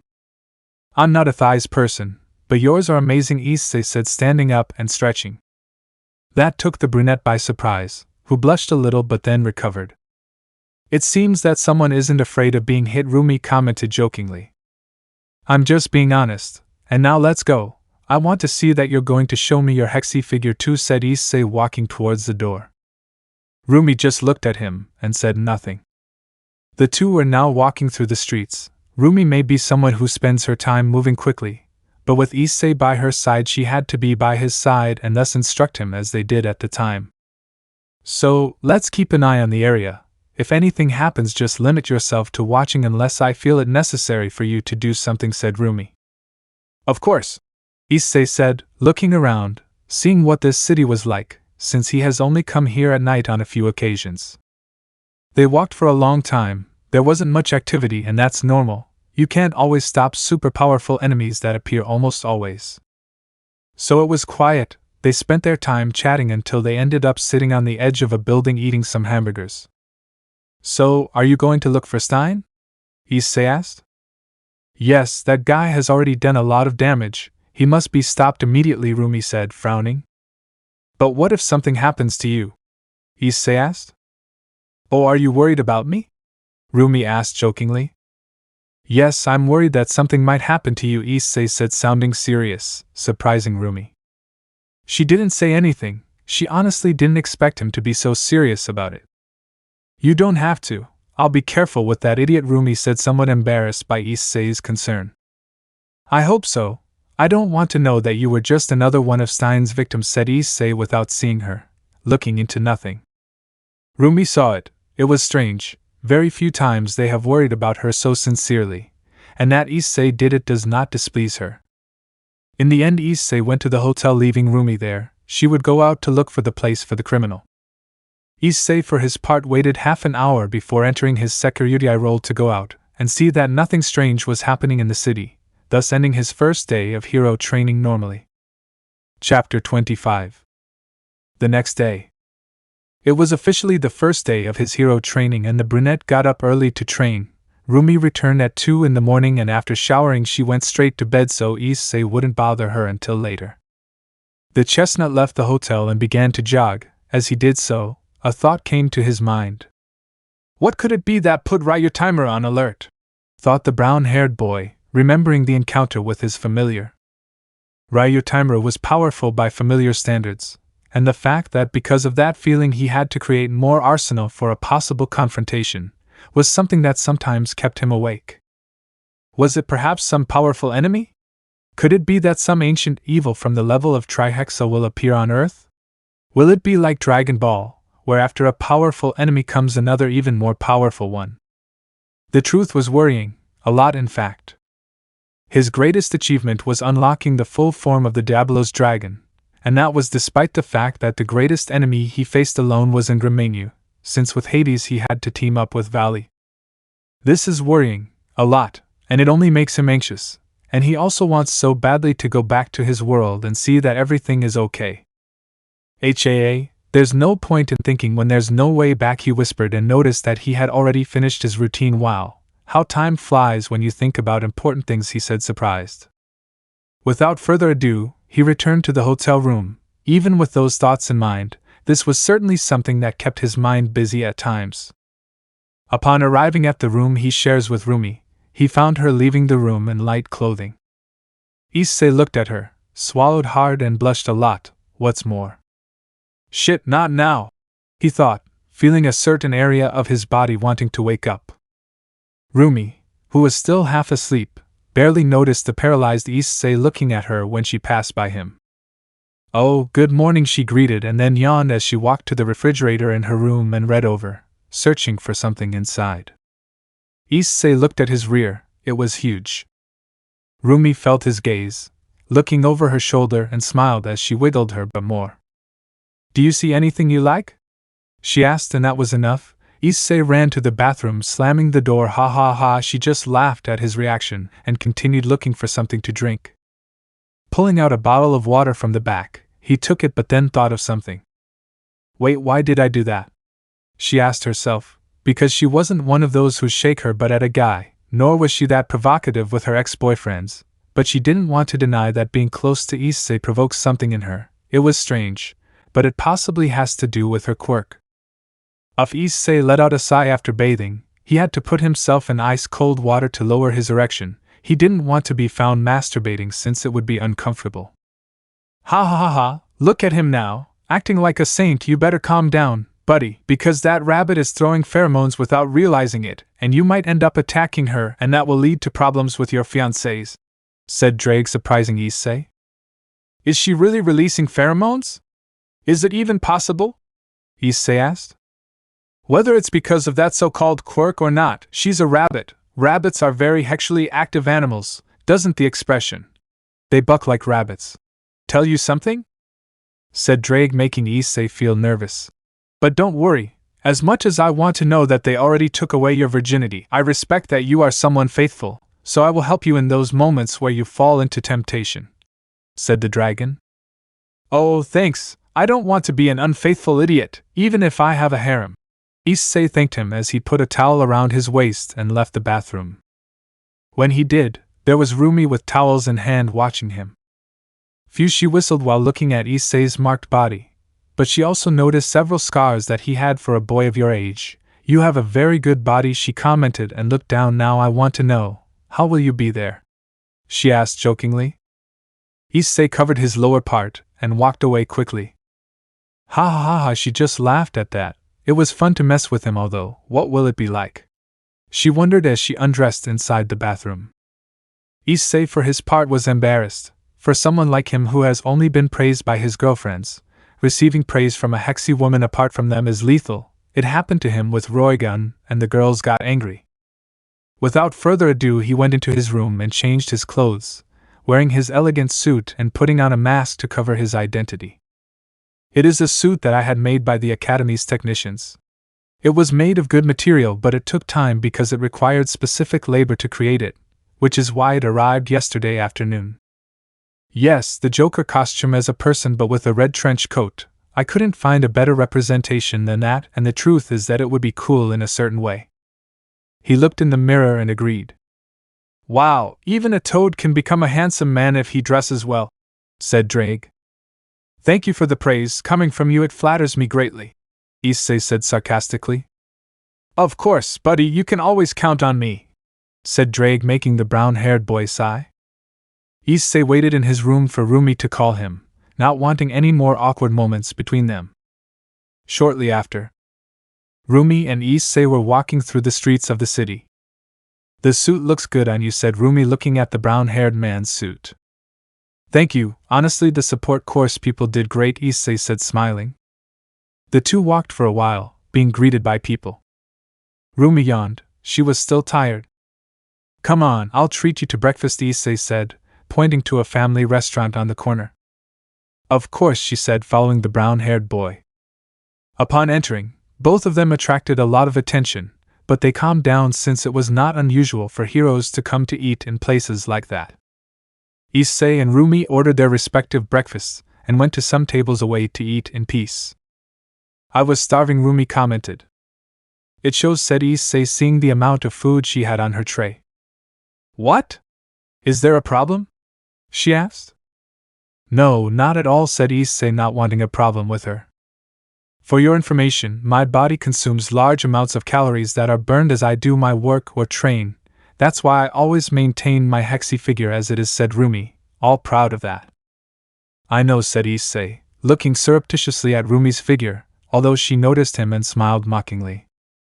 Yes, that's also why I maintain this hexy figure that you like to see so much, said Rumi, making Issei almost choke, ha ha ha, and she could only laugh. Breakfast passed between Rumi's jokes towards Issei and some normality. After that they went out to the streets to patrol, although now they would go with everyone.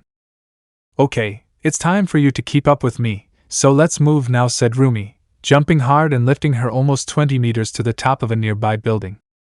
Issei looked at her and sighed. He started to run fast, jumped to the other side of the street, and then with some difficulty climbed that building. Good physical condition, but you have to practice parkour to be more efficient when climbing any building, said Rumi. Yes, I will take that into account, said Issei, seeing the weaknesses he had.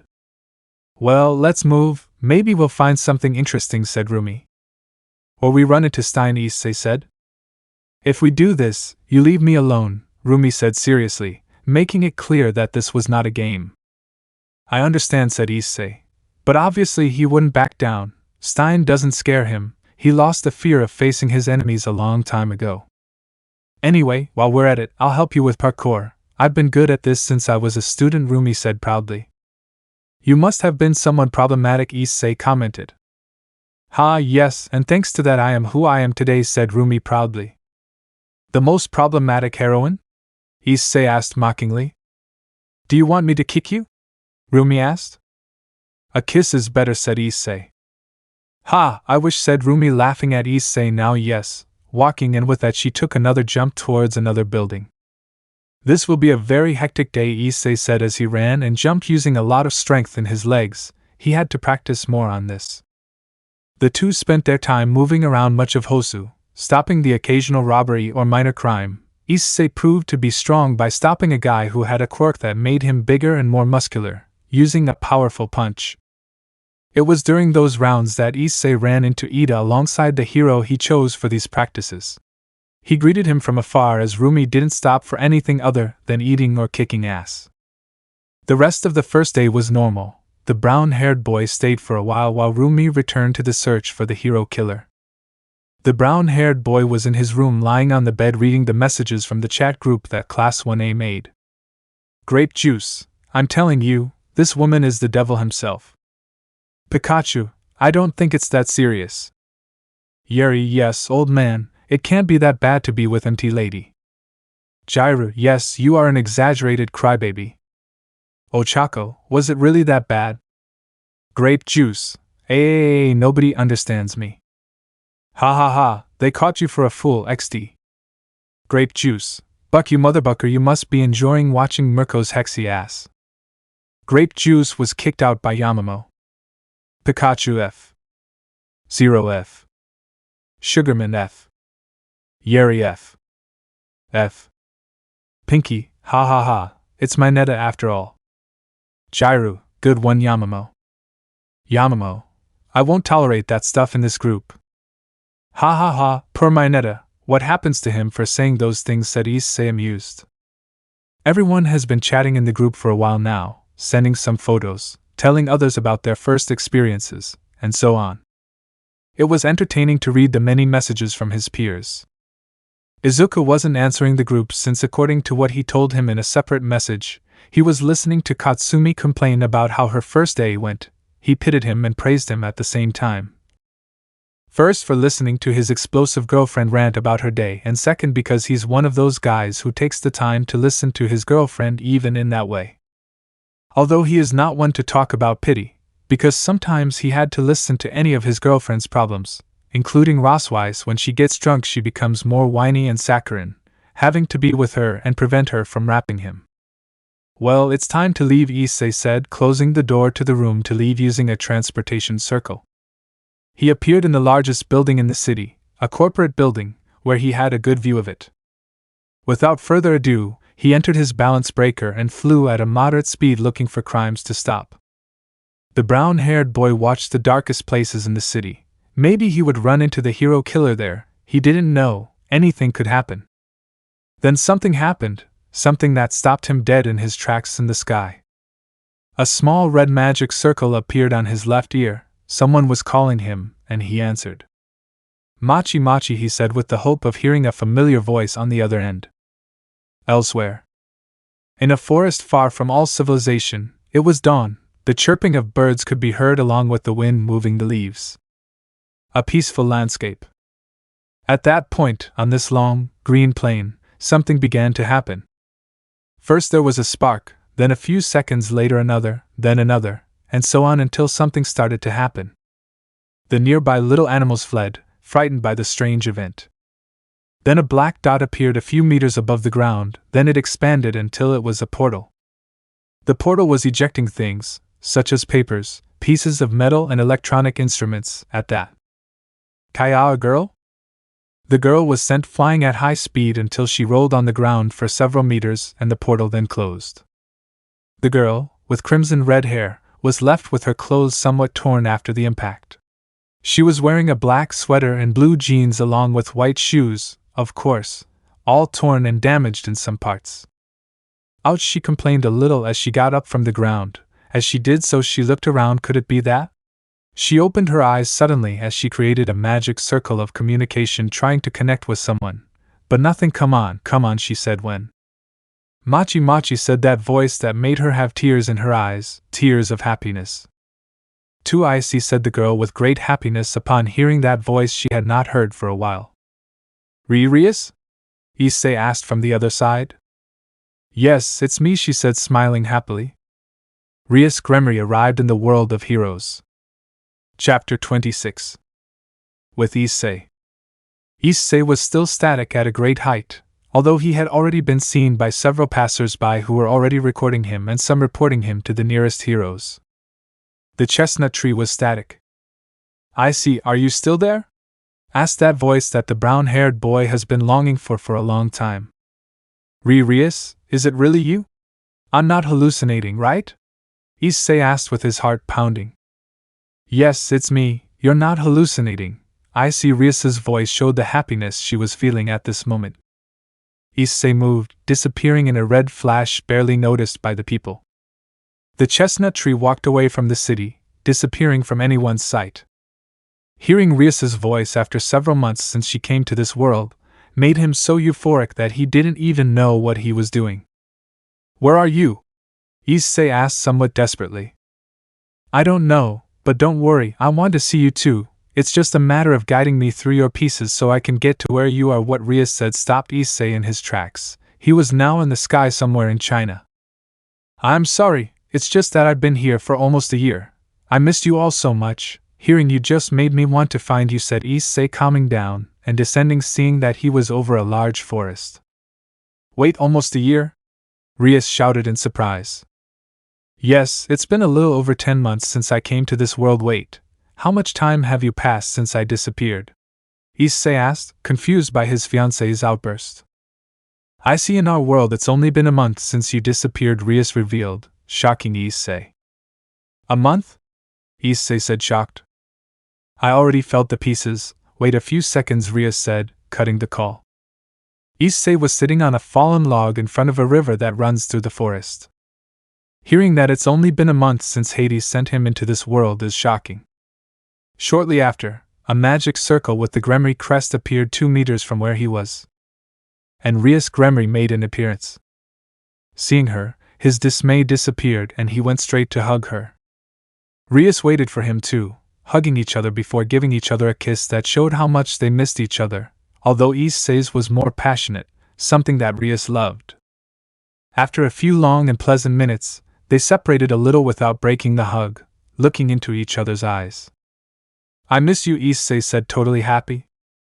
"I miss you too," Rias said, smiling. They hugged each other again, to feel each other's warmth. After half an hour, they were sitting together on that log in front of the river. Rias had her head resting on Issei's shoulders. "So how is it that barely a month has passed since that?" Issei asked, wanting to get out of that doubt. "Yes, a month has passed since Hades sent you to this world. From the first moment we began to look for a way to find you, we went to Azazel-sensei. We also asked for help from all possible scientists along with specialists in space," said Rias. "It was difficult. It took us a long time. At school we said that you had an accident that left you in the hospital, and you would not be available for a while, although several were happy about that," she said with annoyance and anger. Issei frowned but didn't say anything. It was normal. Most of them should be the girls who hate him, and the rest boys envious of the most beautiful girls spending time with him. "Anyway, things have happened," Rias said, looking down. Issei hugged her, feeling a bad feeling. "A few days ago, Ophice came to tell us some news that shocked us greatly. Great Red was killed," Rias revealed, shocking not only Issei. "Wait, what? Great Red was killed? How is that even possible?" asked an upset Drake. "So, isn't there supposed to be no one capable of harming him?" Issei asked, also shocked. "We thought so, but it's not like that. Oni-sama's peerage went to verify the veracity of that, and it'll be better for you to see it," Rias said, taking out a phone like Issei's but in red. She quickly searched for some photos in the gallery, although Issei managed to see several photos of him naked. This she could only laugh, blushing. Issei was surprised, although he also has photos of her naked. "Well, of all the girls, and that has been a relief on some nights. Here it is," she said, revealing a video. The video shows the entire Lucifer nobility on large stones, being protected by a magical barrier. Graphia was leading the expedition, but everyone was equally stunned. There was the colossal body of Great Red, decapitated, and in the distance was his head.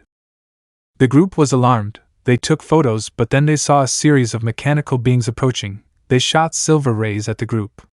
A fight broke out between the demons and these unknown beings. It was a pitched battle where in the end Lucifer's group had to escape because they felt so overwhelmed. "What the hell was that?" Issei asked Rias. "At that time we didn't know, but later we found out that Azazel had information that he didn't want to reveal because apparently that would affect our future, although that doesn't matter anymore," said Rias, sighing. "What? Future?" Issei asked. "Months ago, shortly after the Diodora incident, something happened in a time span that we all don't remember. Those beings had already attacked, and we faced them," said Rias. Issei remained silent. "They are Evis, mechanical life forms from another dimension. In simple terms, imagine Frisia's army but from another dimension and all robots. These were supposed to attack 30 minutes later, and for that we had to prepare. But they went ahead and Great Red was their first victim," said Rias, dismayed. "Azazel had planned to help us improve. But what happened with Trihexa happened, and he ended up in the isolation zone with the rest of the leaders. But seeing that we were doing well, he didn't think it was necessary to tell us. Now everything changed, and we are on high alert for an upcoming attack," she said in a distressed tone. While Issei was more than shocked, he didn't expect much to happen after his absence. They attacked several places, kidnapping every human and supernatural being that crossed their path. Hades and Angra Mainyu along with other gods were kidnapped, said Rias. "It can't be," said Issei, looking down in total dismay. We are fine. We are resisting as best we can," said Rias. "My parents, how are they?" Issei asked, distressed. "They're okay. Since the first attack we kept them in a safe place with our parents," said Rias, taking Issei's hand. "Calm down. I know this may be a lot to digest, but you must be calm," she said, kissing him softly on the lips. Issei returned the kiss, hugging Rias, burying his face in her red hair, smelling the lavender scent that he loved, and relaxed. "Can we go back?" Issei asked. "Yes, but I'm afraid it will take too long. After the battle, the laboratory where the project to bring you back was being carried out was attacked. They could only send me to check that you were okay," said Rias. Oh, then we'll be together until we can return, Issei said with a slight smile. At least there is something good among so many problems.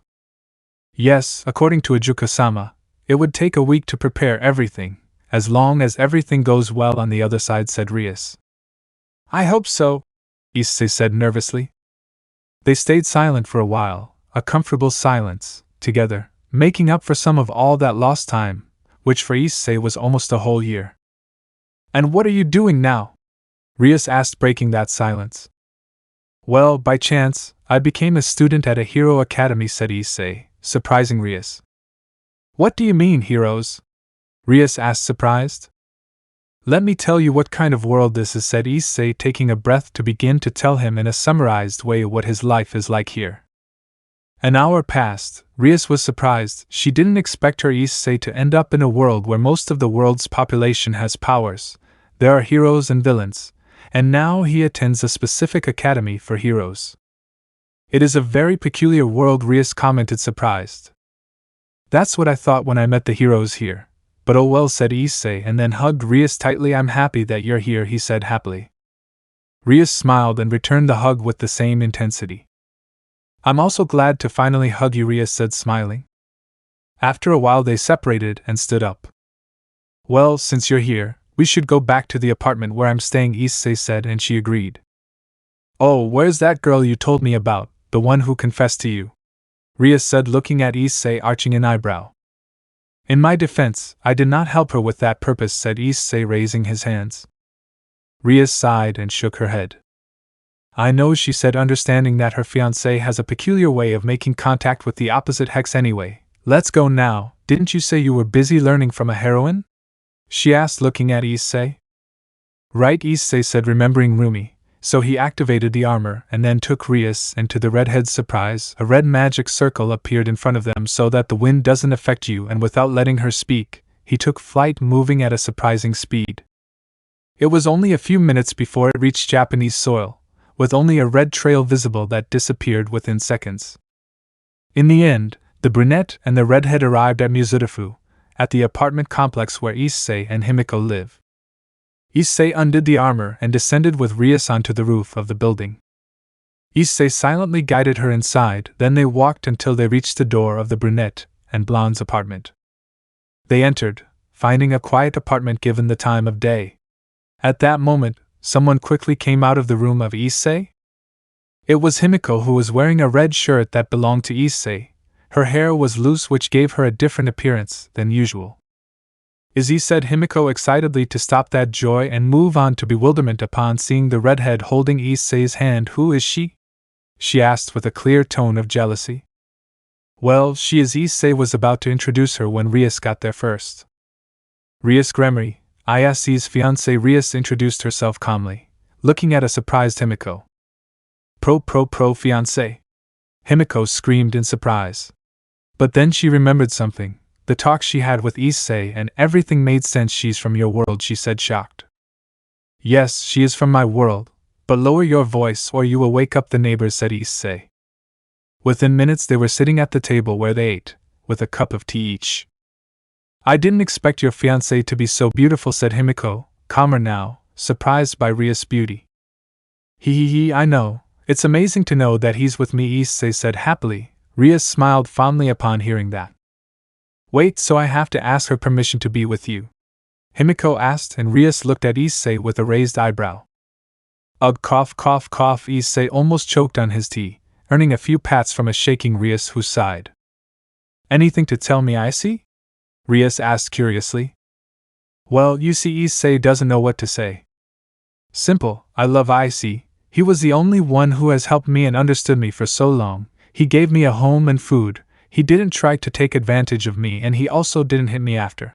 I almost attacked him because of my quirk, said Himiko, looking at Rias in her eyes. Rias looked into Himiko's eyes at the decision. She knows that. She and the others have been in that state. Sighing, I looked at Issei, who was recovering from the surprise, and shook his head. Well, let me think about it. First I have to evaluate you, Rias said. She wouldn't make things so easy for her. She has to get to know her. I'll do my best, Himiko said with determination. Issei looked at them. He stayed quiet and didn't say anything. Girls, as much as I want to be here, I have to go. Rumi will beat me up if I'm not in my room, Issei said, sighing. That's right, you should be in Hosa, said Himiko. At the end, Issei left the apartment, leaving the two. He said goodbye to Rias with a loving kiss and to Himiko with a kiss on the forehead, which caused a pout from the blonde.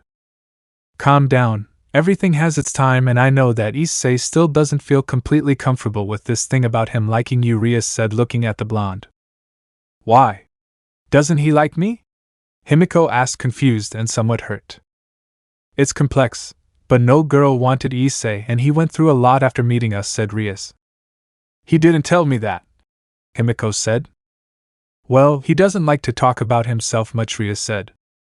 In the end, the two went to bed, although Rias sent Himiko to sleep in her room because it was her turn in Issei's room now. Shortly after, Issei arrived at the hotel, using a magic circle in his room, which was dark as he left it. Well, I arrived on time, Issei said, sighing, but then he felt a presence behind him when the lights suddenly turned on, and when he turned to look he was stunned. There was a shocked Rumi wearing her heroine costume sitting on an armchair near the door. IW? What the heck? She said, looking at Issei without knowing what to say.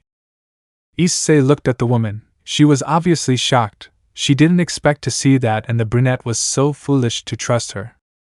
I have an explanation for this, Issei said without any other alternative. And I hope it's good, Rumi said, feeling like he was going to get a headache. Can we wait until tomorrow, okay? I have to rest, Issei said. Rumi looked at him seriously. Issei swallowed hard and she sighed as she stood up. Don't try to escape or I'll beat you up, said Rumi, leaving the room. Issei sighed, flopped onto the bed, and stared at the ceiling. You screwed up, buddy, said Drake. I know, Drake, I know, said Issei, closing his eyes. Let me know in the comments below if you guys want the next part. Also check out my other video that has been shown in left. Thank you for watching. If you enjoyed this video, please like and share this video. And have a fantastic day. Bye.